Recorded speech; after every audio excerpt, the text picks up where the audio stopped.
과학의 힘, 에너지 청해쌤입니다. 자, 오늘은요, 우리가 계속 이야기했던 태양을 중심으로, 태양 주위에, 이런 얘기 많이 했거든요. 이제 본격적으로 태양을 한번 공부해 보도록 할게요. 자, 이 태양이라는 거 정확히 뭘까?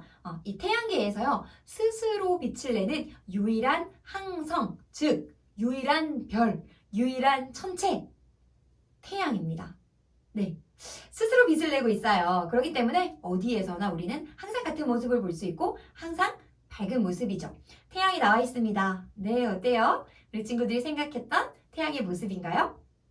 자, 이렇게 태양의 표면을 한번 우리가 좀 살펴볼 건데요. 그 특징들을 보면 먼저 태양의 표면을 우리가 뭐라고 부를까? 광구라는 표현을 기억해 둬야 됩니다. 태양의 표면을 얘기하는 거고요. 온도를 보면 약 6,000도씨 정도로 굉장히 높게 나타난다고 해요. 이런 태양의 표면에는 두 가지의 특징을 좀 기억해 줘야 되는데요. 표면이 어떤 모습인가 한번 보면 맞아요. 그 안에 물질들이 끊임없이 대리 운동하고 있거든요. 뜨거우면 올라오고 식으면 내려가고 뜨거우면 올라오고 식으면 내려가고 네. 그래서 이런 대리 운동 때문에 멀리서 보면 마치 쌀알을 뿌려놓은 듯한 무늬라고 해서 쌀알무늬라는 특징을 가지고 있어요. 그리고 군데군데 태양의 광구는 몇 도라고 했어요? 6,000도라고 했거든요. 그런데 부분적으로 2,000도 정도 낮은, 즉 4,000도씨 정도 되는 부분에 흑점이라는 것이 나타납니다. 얘가 왜 검게 보이냐면요. 온도가 낮아서 그래요. 온도가 낮아서 주변의 온도보다 약 2,000도씨 낮아서 검게 보이는 점, 그것을 우리는 흑점이다 라고 이해해 주시면 되겠습니다. 이렇게 쌀알무늬와 흑점을 광구에 나타나는 특징으로 기억해 주시면 되겠죠. 자, 그럼 광구 말고 태양의 대기도 한번 살펴볼게요. 자, 이 태양의 대기를 보면 태양을 먼저 둘러싸고 있는 얇은색 가스층이 존재해요. 태양의 대기 전체는 굉장히 희박해요. 그런데 그 얇은 가스층, 그것을 우리는 먼저 채층으로 기억을 해주시면 되겠습니다. 아주 붉은색이에요. 네. 아주 얇고요. 그 위로 이제 우리 친구들이 흔히 알고 있는 모습. 선생님 사진 준비했거든요. 네, 바로 이런 모습이에요. 태양하면 넘실넘실 은백색의 그 빛이에요. 그것이 바로 코로나라는 태양의 대기가 되겠습니다. 굉장히 희박한 상부의 대기층이고요. 온도가 약 100만 도씨까지 올라간다고 해요. 그러니까 굉장히 온도가 높은 층이다 라고 보시면 되겠죠. 근데 선생님, 태양의 대기? 이거 볼 수 있나요? 맞아요. 평소에는요, 태양이 굉장히 빛이 밝기 때문에 태양의 대기를 볼 수는 없습니다. 그럼 언제 이런 태양의 대기를 볼 수 있을까요? 태양빛이 가려질 때겠죠. 그럼 언제 태양빛이 가려지나요? 맞아요. 바로 개기일식 때.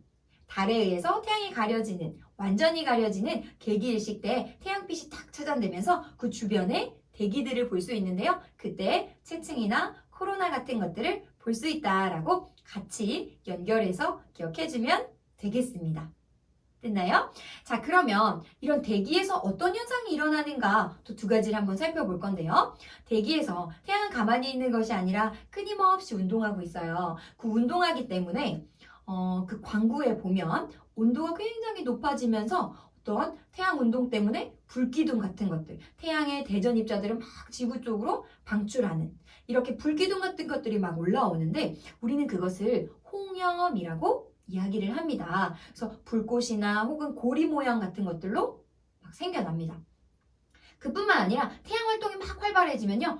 흑점 부근에서 분대 이런 강력한 폭발 현상이 나타나요. 우리는 그것을 플레어라고 하고요. 지금 사진 보면 지금 강력하게 폭발이 나타나고 있는 플레어의 모습을 확인할 수가 있습니다. 자, 그러면 우리가 광구에서 나타나는 특징, 대기, 그리고 대기에서 일어나는 현상도 한번 살펴봤는데 중요한 것은 결국 이것들이 어떠한 작용으로 나타나는가, 이게 우리에게 어떠한 영향이 있는가, 이게 중요한 거겠죠. 그래서 태양 활동이 우리 지구에 미치는 영향을 한번 살펴보도록 할게요. 자, 먼저 태양 활동이 활발해져요. 태양 활동이 활발해지면 어떤 일이 일어나느냐, 바로 군데군데 있었던 이 흑점들의 수가요, 굉장히 많아집니다. 그럼 이 흑점, 그 사이에서 강력한 폭발인 플레어도 자주 나타나겠죠. 또 대기에서 보면요, 맞아요. 이 넘실넘실 코로나의 사이즈가 굉장히 커지는 것을 확인할 수가 있습니다. 즉 우리는 코로나의 사이즈만 보고더라도요.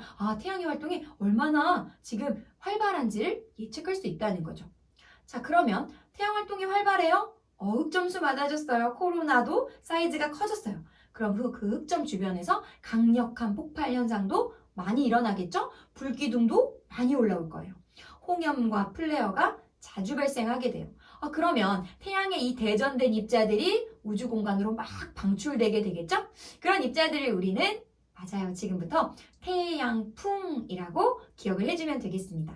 그래서 이 태양이요. 이 태양풍을 막 내뿜어요. 강해지면 그 대전된 입자들이 우주 공간으로 방출되었다가 지구는요. 지구 주위에 자기장을 가지고 있거든요. 이 자기장에 부딪히게 되는 거예요. 그러면 막 빛을 내게 돼요. 이게 바로 그렇죠. 오로라가 되는 겁니다. 이렇게 태양풍, 대전된 입자들이 날아가고 지구 주변에 둘러싸고 있는 자기장과 부딪히면서 나타나는 현상, 오로라. 같이 우리가 뭔가 보고 싶어 하는 그런 현상도 있지만요. 자기 폭풍이라든지 이런 것 때문에 장거리 무선 통신이 맞아요. 끊어지고 교란되고 이런 델린저 현상이라는 것도 우리 친구들 같이 일어날 수 있기 때문에 같이 공부를 해두면 되겠습니다. 그래서 반드시 이 태양 부분에서는요. 특징, 현상 다 구분해서 공부하는 것이 아니라 대기에선 어떤 일이 일어나고 또 표면에선 어떤 일이 일어나고 플레어와 홍염이 발생하게 되면 태양풍이 어떻게 되고 그 태양풍 때문에 지구에서는 어떤 현상이 일어나는지 꼭 연결해서 하나의 흐름으로 공부를 해줬으면 좋겠습니다. 자, 이렇게 우리 친구들 그러면 태양계에 대한 공부를 마쳐봤습니다. 복습 꼼꼼하게 해야겠죠? 선생님은 과학의 힘, 에너지, 청혜쌤이었습니다.